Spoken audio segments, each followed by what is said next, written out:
수요 예배 자리에 나오신 여러분을 환영하고 축복합니다. 아멘. 오늘은 예레미야서 음, 29장을 통해서 하나님께서 우리에게 주시는 은혜의 말씀을 함께 나누고자 합니다. 지난주 수요 예배 때 우리가 어떤 성경 말씀을 본문으로 말씀을 나눴는지 기억하세요? 예레미야서 앞에 뭐가 있죠? 있어요. 네, 이사야서를 우리가 본문으로 말씀을 나눴어요. 이사야서 중에서도 이사야서 41장을 본문으로 우리가 지난 수요일에 말씀을 나누었습니다. 이사야서 41장의 배경, 그러니까 지난 수요일 수요 예배의 본문의 배경은요. 설명드린 것처럼 바빌로니아 제국이 페르시아에 의해서 멸망한 사건을 배경으로 했습니다. 그 사건, 바빌로니아 제국이 페르시아에 의해서 멸망한 사건으로 인해서 바빌로니아 제국의 지배를 받았던 이스라엘이 해방되었죠. 그런데 오늘 본문 예레미야서 29장의 시대적 배경은요. 그보다 약 100년 전 사건을 배경으로 하고 있습니다. 남유다가 아직 바빌로니아 제국에 멸망당하기도 전의 일이에요. 그러니까 바빌로니아가 페르시아에 의해서 멸망당했다고 했잖아요. 그러니까 그거보다도 훨씬 전. 남유다가 바빌로니아에 의해서 멸망당하기도 전 이야기를 담고 있습니다. 네, 아주 먼 과거는 아니고요. 바로 그 직전의 이야기를 하고 있어요. 그러니까 약 100년 전에 이사야서 41장 본문으로부터 약 100년 전에 남유다가 바빌로니아 제국에 의해서 멸망하기 직전입니다. 조금 역사 얘기를 해보려고 해요.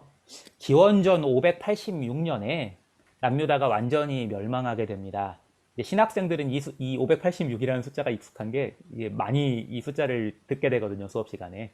기원전 586년에 해가지고 저는 그 숫자를 들을 때마다 이제 컴퓨터 486, 586 할 때 586 컴퓨터가 있었잖아요. 그 생각이 나더라고요. 시험에도 나와서 외워야 되는 숫자였어요. 근데 기원전 586년에 남유다가 완전히 멸망하게 돼요. 이미 아시는 것처럼 제가 설명드린 것처럼 바빌로니아 제국에 의해서 멸망하게 되죠. 어, 그런데요. 기원전 586년에 남유다가 멸망한 게 갑자기 그냥 그 해에 멸망한 그런 거는 아니에요. 남유다의 망조는 그로부터 한참 전부터 보이기 시작했는데요. 남유다의 망조가 보이기 시작된 것은 요시야 왕의 아들 여우야김 왕 때였습니다. 기원전 605년에 바빌로니아의 느부갓네살 왕이 남유다를 향해서 밀고 들어옵니다. 쳐들어갔다는 뜻입니다. 여우야김 왕은 바빌로니아에 조공을 바치기로 약속하고 항복합니다. 이때 조금 이제 여러분이 잘 아시는 이야기를 들려드려가지고 조금 이제 역사적인 이제 순서를 맞춰보려고 하는데요. 그때 그렇게 이제 바빌로니아에 조공을 바치기로 여호야김 왕이 약속했을 때 포로들이 그래도 끌려갔을 거잖아요. 인질로 끌려갔는데 바빌로니아에요. 그때 끌려간 사람 중에 한 명이 다니엘이에요. 그리고 다니엘과 세 친구가 그때 끌려간 겁니다. 그런 상황 속에서도요. 여호야김 왕은 포기하지 않아요. 그래서 그렇게 인질들이 끌려가고 한 중에도 바빌로니아에 반역을 일으킵니다. 성공했으면 좋았겠죠. 이스라엘 입장에서는요. 근데 안타깝게도 실패해요. 그래서 결국 기원전 597년에 예루살렘이 바빌로니아 군대에 함락되는 사건이 일어납니다.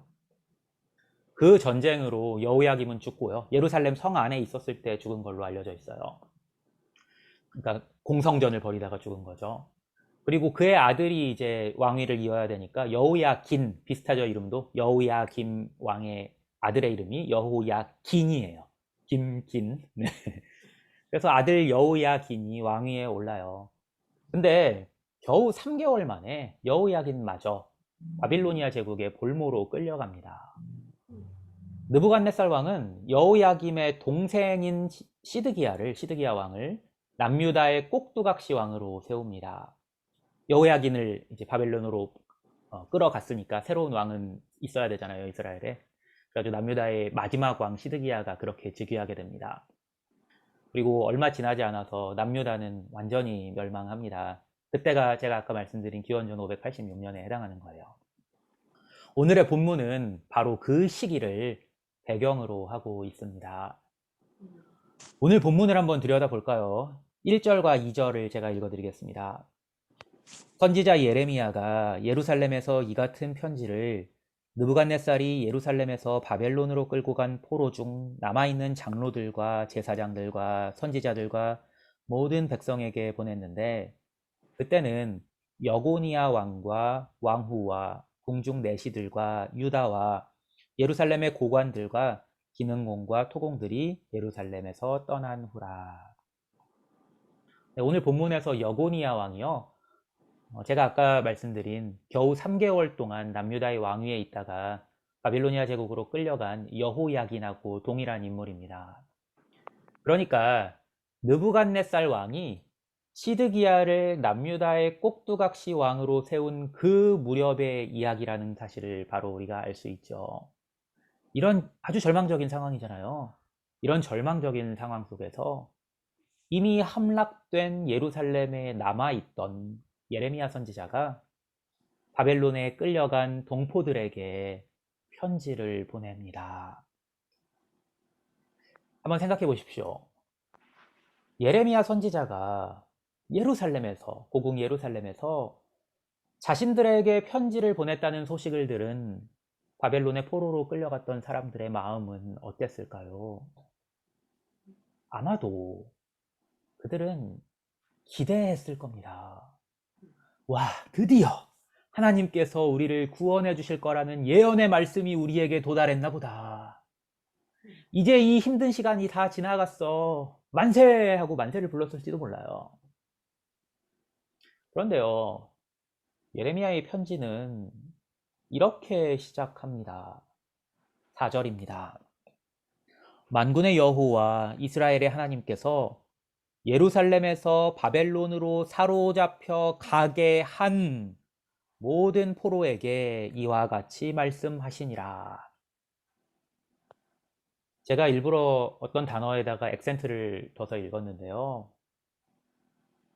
혹시 제 액센트 속에 담긴 이 편지의 뉘앙스를 감지하셨나요? 하나님께서 예루살렘에서 바벨론으로 사로잡혀 가게 했다는 말이 바벨론의 포로로 끌려간 사람들에게 어떻게 들렸을까요? 무슨 얘기냐면요, 남유다 백성이 포로로 끌려간 게 하나님께서 하신 일이란 겁니다. 그들은요, 바벨론이 하나님을 거역해서 감히 하나님의 성 예루살렘을 쳐서 하나님의 백성 이스라엘을 포로로 삼았다는 생각을 가지고 있었습니다. 무슨 뜻인가요? 쉽게 말해서 자기네들이 선역, 바벨론이 악역이라고 굳게 믿고 있었던 겁니다. 하나님께서 악한 바벨론을 벌하시고 선한 자신들을 구원하실 거라고 믿고 있었습니다. 그런데 하나님의 백성인 이스라엘, 자기네들이 바벨론 포로가 된 게 하나님 뜻이랍니다. 예레미야의 편지 벌써 아주 불편합니다. 편지는 이렇게 이어집니다. 5절입니다. 너희는 집을 짓고 거기에 살며 텃밭을 만들고 그 열매를 먹으라. 오늘 아침에 여러분이 예레미야 29장 오늘 본문을 읽으셨을 텐데요. 여러분이 읽으셨을 때 방금 전에 제가 읽어드린 구절이 어떻게 읽히셨는지 궁금합니다. 어쩌면 열매를 먹으라 라는 말로 끝나니까 여러분은 이게 축복의 말이라고 생각하셨을지도 모르겠습니다. 하지만 아닙니다. 전혀 그렇지 않습니다. 이스라엘 백성은 곧 하나님께서 자신들을 구원해 내실 거라고 굳게 믿고 있었습니다. 그런데 바벨론에 집을 짓고 텃밭을 만들고 열매를 먹으라니요. 바벨론에 자리 잡고 살라는 겁니다. 바꿔 말하면 하나님이 그들을 예루살렘으로 돌려보내지 않으실 거라는 겁니다. 이어지는 말이 더 가관입니다. 6절입니다. 아내를 맞이하여 자녀를 낳으며 너희 아들이 아내를 맞이하며 너희 딸이 남편을 맞아 그들로 자녀를 낳게 하여 너희가 거기에서 번성하고 줄어들지 아니하게 하라.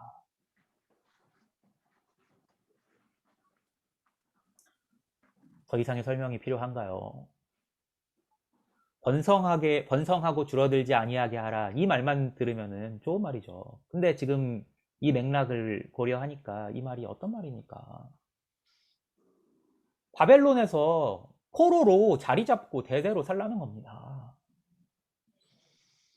그뿐만이 아닙니다. 7절입니다. 너희는 내가 사로잡혀 가게 한 그 성읍의 평안을 구하고 그를 위하여 여호와께 기도하라. 이는 그 성읍이 평안함으로 너희도 평안할 것임이라. 너희들 평생 동안 바벨론에서 포로로 살게 될 건데 너희들 평안하려면 너희 부모, 형제, 자식을 죽인 그리고 너희를 포로로 만든 너희의 원수 바벨론의 평안을 위해서 기도하랍니다. 이들을 벌해달라고 기도하던 그들에게요. 천부당 만부당한 일입니다. 예레미야의 편지는 그들의 마지막 희망까지도 짓밟습니다. 8절과 9절입니다. 만군의 여호와 이스라엘의 하나님께서 이와 같이 말씀하시니라. 너희 중에 있는 선지자들에게 와 점쟁이에게 미혹되지 말며 너희가 꾼 꿈도 고지 듣고 믿지 말라. 내가 그들을 보내지 아니하였어도 그들이 내 이름으로 거짓을 예언함이라. 여호와의 말씀이니라. 당시 바벨론에 있던 선지자들은 사로잡힌 자들에게 희망을 주기 위해서 그들이 곧 고국으로 돌아갈 수 있을 거라고 말했습니다. 그냥 자기 생각이라고 하지 않고요. 하나님께서 그렇게 말씀하셨다고, 그렇게 자신들로 예언하게 하셨다고 했습니다. 그 결과로 하나님께서 곧 자신들을 바벨론의 손에서 구원하시리라는 희망을 품고 있던 사람들에게 구원의 예언이 하나님으로부터 나온 것이 아니라 거짓 예언이라고 말합니다. 제 설명을 듣고 예레미야의 편지를 마주하니 어떠십니까? 하나님의 선지자라 마냥 좋은 사람이라고만 생각했던 예레미야가 여전히 좋은 사람으로 보이십니까? 여러분의 피부에 좀 더 와닿게 말해볼까요? 일제시대에 광복을 바라고 독립운동을 했던 사람들에게 그거 다 의미 없으니 받아들이고 일본의 평안을 빌라고 하는 거나 마찬가지입니다. 그런 예레미야가 이스라엘 백성들에게 어떻게 보였겠습니까? 여러분이 좋아하는 선지자 예레미야는 그런 사람이었습니다. 그럼에도 우리는 이미 예레미야가 하나님의 참 선지자였다는 사실을 잘 알고 있습니다. 듣기에 달콤한 말을 했던 선지자들은 다 거짓 선지자들이었고요. 여기에서 하나님의 자녀인 우리가 배워야 하는 중요한 교훈이 있습니다. 우리가 참 하나님의 백성이라면 우리는 우리를 즐겁고 편안하게 하는 메시지가 아니라 우리를 불편하게 하고 우리 생각과 다른 메시지를 들을 수 있어야 합니다. 우리는 천성적으로 듣기 좋은 말에 마음을 열고 듣기 싫은 말에 마음을 닫습니다.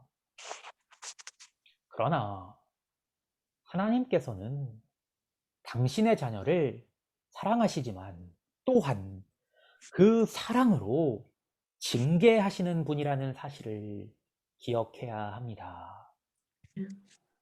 남유다는 그들의 죄악이 가득 차서 결국 하나님께서 멸망케 하셨습니다.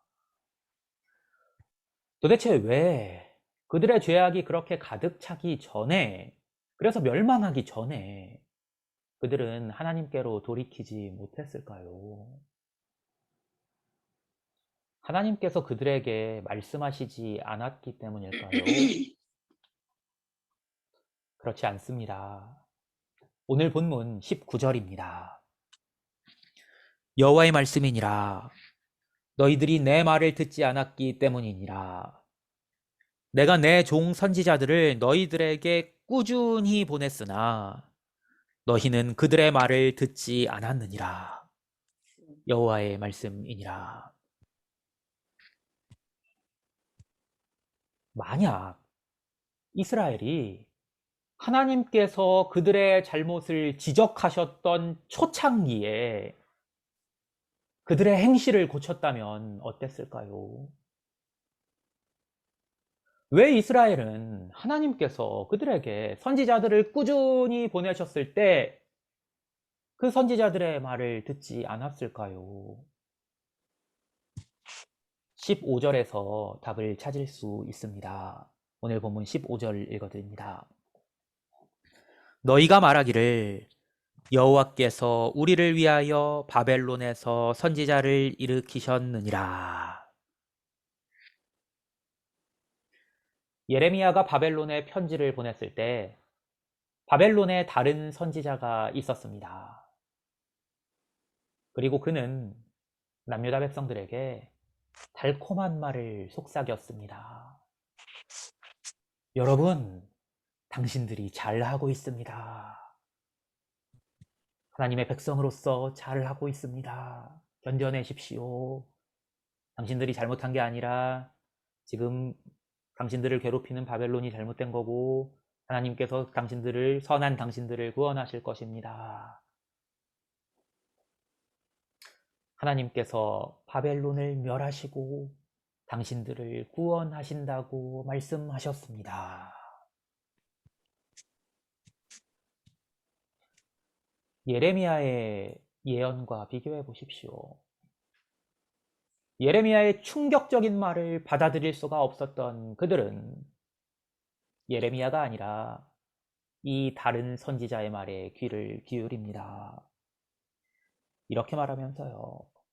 여호와께서 우리를 위하여 바벨론에서 선지자를 일으키셨느니라. 이것이 비단 예레미야 때만 일어난 일이 아니었던 겁니다. 하나님께서 꾸준히 당신의 선지자들을 보내셨을 때에도 거짓 선지자들이 있었습니다. 그때는 예레미야 때와는 달리 하나님의 참 선지자가 전한 메시지도 그토록이나 절망적인 메시지는 아니었습니다. 그럼에도 이스라엘은 듣기에 불편한 메시지가 아니라 듣기 좋은 메시지에 귀를 기울였습니다. 돌이키질 않았으니 잘못은 커져가고 시간이 지나면서 불편한 메시지는 더 불편한 것이 되어갑니다. 불편한 메시지에 귀를 막았는데 더 불편한 메시지에 귀를 열 수 있었겠습니까? 그러다가 그 불편한 메시지가 결국엔 예레미야 때에 이르러서 바벨론의 정복당에서 포로로 사는 것이 하나님의 징계이니 받아들이라가 됩니다. 이스라엘은 하나님의 뜻을 자기 좋은 대로 해석했기 때문에 결국 패망했습니다.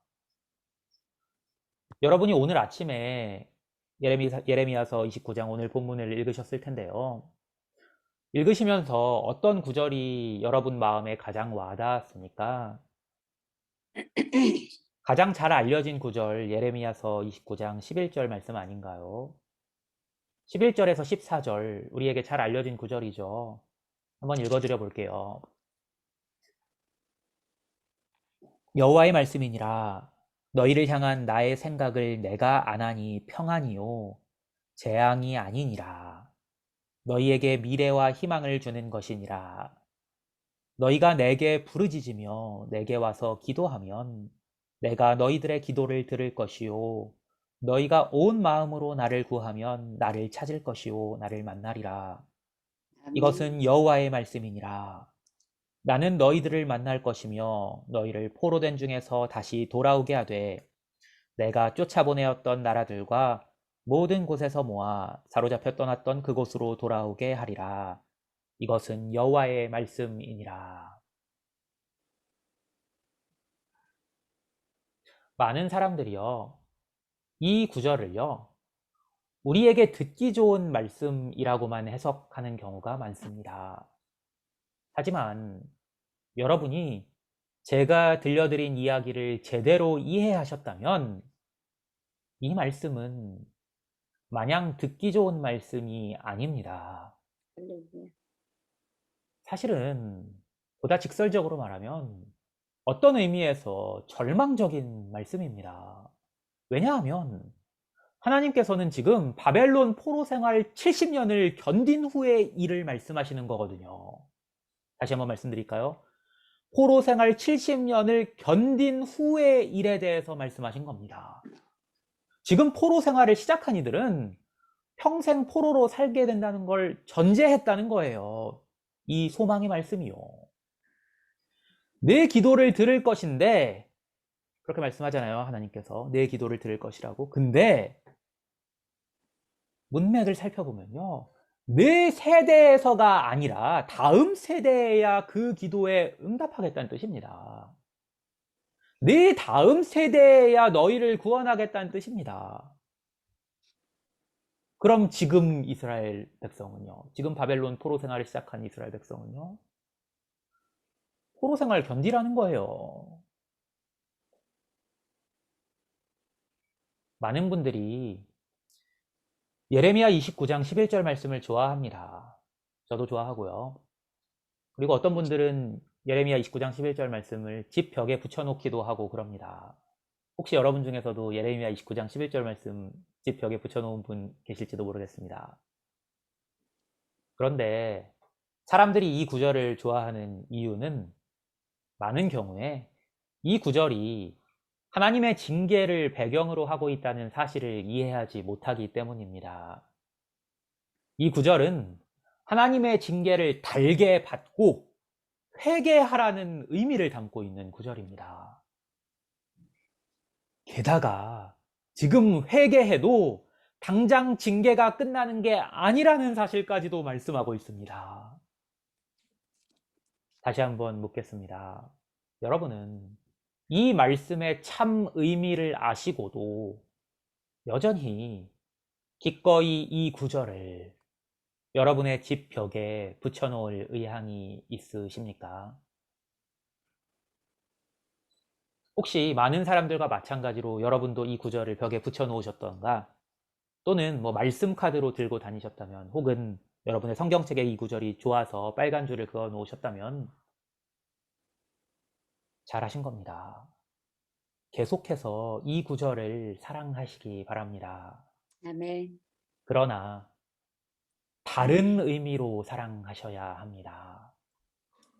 여러분에게 듣기 좋은 편안한 말씀으로만 사랑하시면 안 됩니다.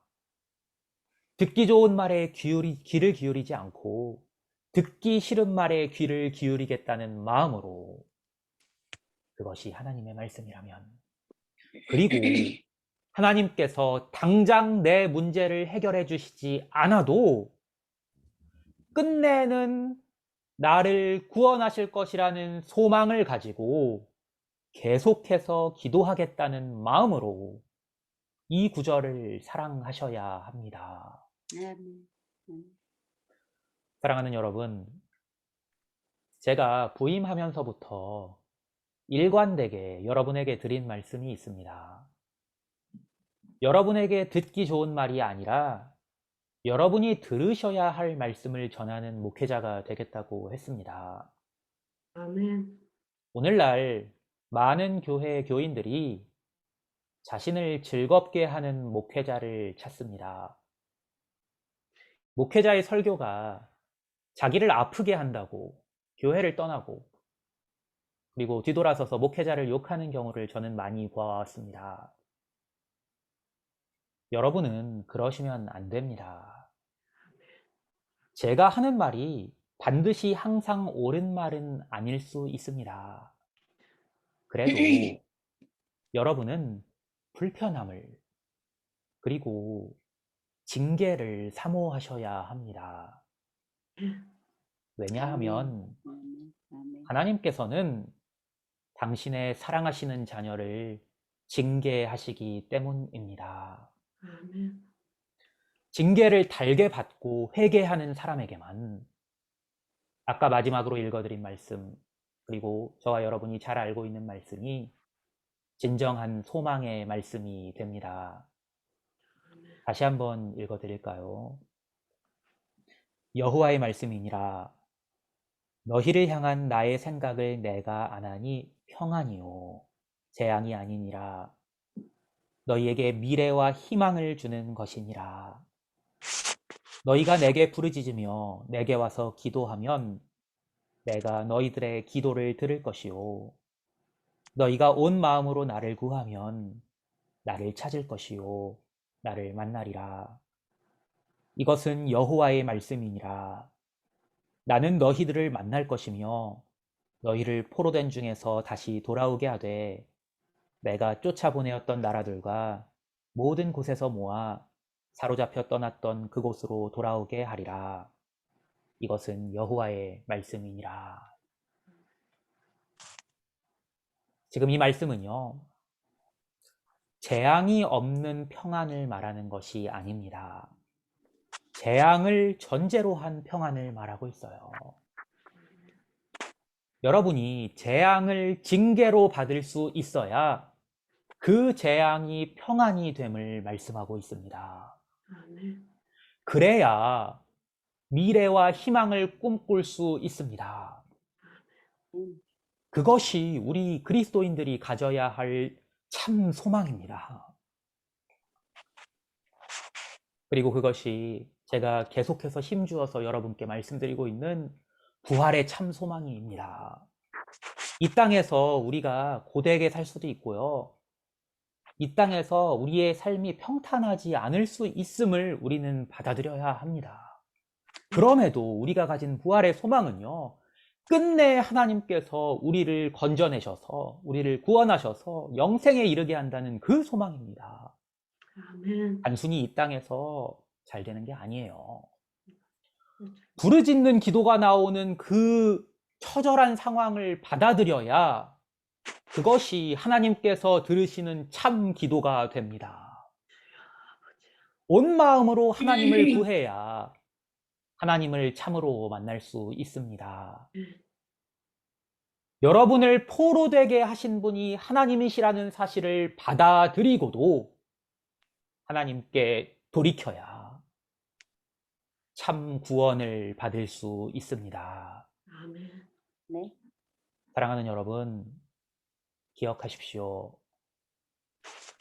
하나님은 사랑으로 우리를 징계하시는 분입니다. 아멘.